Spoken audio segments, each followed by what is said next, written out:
Hello, everybody. Dan Chodan here at Trout CPA. And today I want to take a little bit of time, talk about the Paycheck Protection Program again, and now the Employee Retention Credit as well, which we haven't discussed much before now, but it's becoming very important. And hopefully, this can just really focus on what you need to do now and understand to know whether or not you can qualify for these upcoming relief programs. So, first, what are those action steps, those key takeaways? Well, the simplest one for now is that if you haven't filed for your first round of PPP forgiveness already, you're going to want to hold off on that. You want to do this evaluation. You want to look now not just at the PPP that you may have been involved in, but also now at the employee retention credit, and be able to maximize and understand how these two programs work together. Also, we're going to be able to look at generating quarterly reports. And that's the key really for these programs, both retroactively and going forward. So generate those for 2019 and for 2020. And what we're looking for there is any decrease in gross receipts. If we hit the right thresholds, that's part of these qualifications that we're looking at when it comes to these new programs. Also, we're going to look at applying, of course, at the end of the day. If we determine that we're eligible based on gross receipts or other metrics, then we want to get our ducks in a row. We want to get ready for the banks reopening for PPP round 2 and the employee retention credit preparation as well. And the key there then is planning, looking at our wages and maximizing between these two programs. It's important to note throughout this whole process that both of these programs are going to provide substantial relief in most cases. If we can qualify for these, we don't just want to necessarily go for one. Now that we can go for both, we want to understand how they're working together and be able to plan accordingly. So, why is this important? I've mentioned this already, that the stimulus package now that's passed has really changed the relief landscape, primarily because before we were unable to claim both of these programs together, and this has just changed recently as this bill was signed into law. Now we can claim both benefits of the PPP program and the employee retention credit, not only just going forward, but also retroactively into 2020. So we can reanalyze and reevaluate. And that's why holding off on those PPP forgiveness applications makes a lot of sense for now. If we haven't applied already, there might be an opportunity to do some planning around that as well. So no need to rush in that case. However, the key here is just that we can't double dip. We can't use the same payroll costs for both the Paycheck Protection Program and the Employee Retention Credit. So that's where the planning aspects come into play. So let's first just take a look at what these programs are and how are we going to qualify for both of them. Because this isn't for everyone, and certainly not for everyone that got the first round of PPP loans. So let's look at the hurdles that we have to get over. Round 2 for PPP is more narrow. The definition of a small business qualifying for these loans has changed. Instead of being 500 or fewer employees, we're now down to 300 employees and fewer, and that's just based on head count of employees. And then the second key factor is the decline in the gross receipts. And that's why these quarterly reports for 19 and 20, we're going to be pulling these a lot and analyzing them a lot and understanding what is and isn't in that number and what basis of accounting even that we might use for this. So we can start looking at those reports now. Maybe we are declining by more than 25% very easily. We also might have to be careful on this and pump our brakes a little bit. There's probably going to be some additional guidance that comes out from the SBA and Treasury, along with a new application of how exactly they're looking at gross receipts and some of these other questions around that may apply. But if we do have a decline of 25% or more that qualifies during any quarter here in 2020 compared to the same quarter in 2019, then we're going to be able to get this second round of the PPP money. Loan amounts are going to generally be 2.5 times the average monthly payroll, either in 2019 or the last 12 months, whichever gives you the larger amount. And that's the same calculation that we saw on the first round of PPP loans. The difference now, though, is that loan amount is capped now at $2 million instead of $10 million. So really brings this down to be some smaller businesses. The only change that we see in the amount of the loan is being directed more towards the hardest hit industries here. We have a 3.5 times payroll metric, but only for accommodation and food services businesses. So this is going to include our restaurants, our bars, hotels, motels, B&Bs, and similar businesses within those categories. So for the most part, we're going to see loans very similar to what we may have gotten in the first round if we can qualify, except in these specific industries, we're going to get a significantly larger loan. We shouldn't just necessarily use the same paperwork, though, that we submitted to the bank the first time. That would be just too easy. Unfortunately, since April, a lot has changed in this program, and if you've watched all the other videos that we've done and the webinars that we've done, you're well aware of that. The PPP has been a moving target. So at this point, we know a lot more about what is in the definition of qualifying payroll costs than we did in April, and that's as a result of regulation during the whole year and even changes that occurred just in the new law passed on this past weekend into law.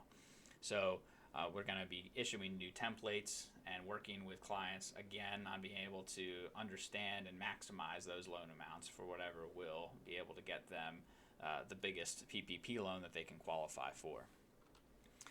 So that's the PPP qualifications. What about the employee retention credit?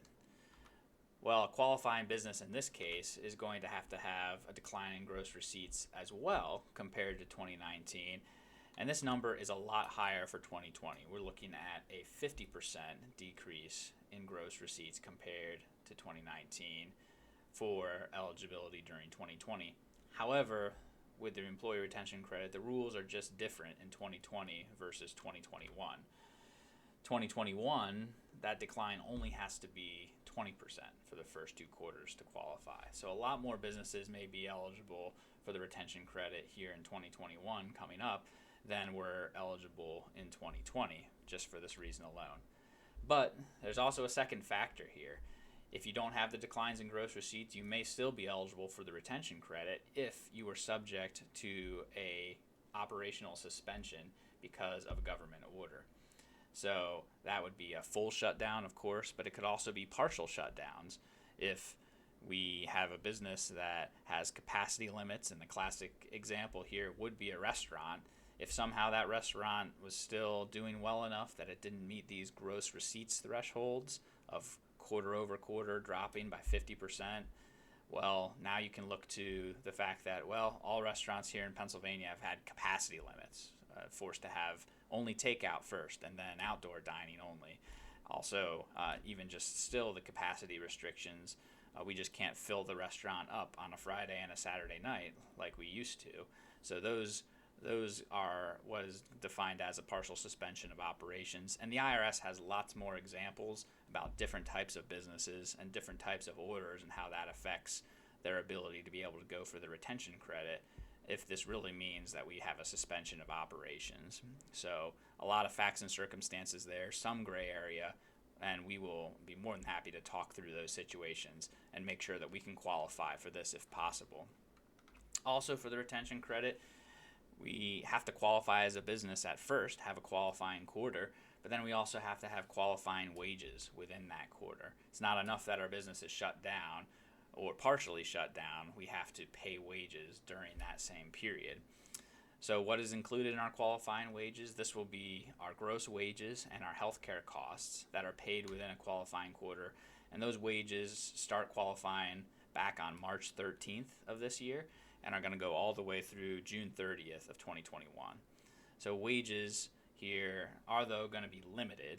If you have a scenario perhaps where you were limited during the red phase and the yellow phase here in Pennsylvania, but then your operations were able to resume normal partway through the second quarter once we went to the green phase, well, we're only going to be able to have qualifying wages during that period that you were subject to that government suspension. If that's your qualifier, instead of gross receipts, you're going to be a little more narrow on the wages that you can claim. But it's all about whether or not we have wages paid during a qualifying quarter at the end of the day. There's also limitations on the number of employees that we have. And again, the rules once again are different in 2020 and 2021. If we have full-time equivalents of less than 100 and less than 500 in either of these years, well, then we're going to have all of our wages paid qualify if we're at or below those thresholds. If we're over those thresholds, it's a little tougher. We are not going to have nearly as much wages, because instead of all wages qualifying, it's only going to be the wages that are paid for people not to work that will qualify. So a lot tougher, but again, in 2021, this will open the door to far more businesses falling into these categories for qualification. It's also important to note that qualifying wages are not going to include owners. So related parties and owners greater than 50% of the ownership are not going to qualify for this. So what does all this mean? The PPP, I get 2.5 months of payroll. That's an easy number to understand. The retention credit's a little more confusing. What does this really mean in dollars and cents? Well, here's just some examples of maximizing the credits based on the number of employees that you may have. And again, the benefit and the rules are just that much more expanded in 2021 compared to 2020. Just looking at the maximum credit for 5 employees, it could be up from $25,000 in 2020 all the way to $70,000 is the maximum to be able to claim for 5 employees in 2021. So these numbers can be significant, and this is all based on the number of employees that you have, that you're paying wages to during a qualified period, and then the only real restriction that is going to be a big problem for us again is how does this credit interact with the PPP? We can have our cake and eat it too, a little bit here to an extent, but we can't claim those same wages for both programs. So that's where planning comes into play for 2020. You may still have some flexibility if we haven't filed that application yet to be able to manage that PPP forgiveness application in such a way to maximize the credit, but also planning to go forward into 2021. If we know we're going to apply and qualify for both of these programs, that's a planning opportunity.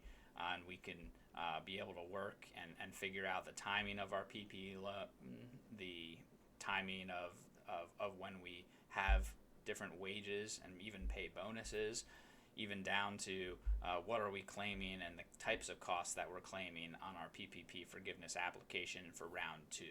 So lots more to talk about in these areas, lots more to get more information out to you through videos, through our emails, and through also just watching for these new applications to be able to come out and whatever additional rules and regulations come along with this. So we will be here, and I'm just pulling up this slide once more here as we finish of what more you can do now to be able to evaluate, hold on to those forgiveness applications if we haven't filed them, look at those quarterly reports and generate those, and begin to prepare to apply for both of these programs, and talk to us. That's not here on the slide, but we have been dealing with the PPP all year, and of course are going to continue supporting our clients on those forgiveness applications and applications for the second round, and figuring out this interplay between these two programs, because both working together will be vital to get this relief to the businesses that need it. So hopefully this has been a very useful exercise here on this video today, and we will be back again with more guidance as this comes out and be getting that to you as we can. Thank you for watching here.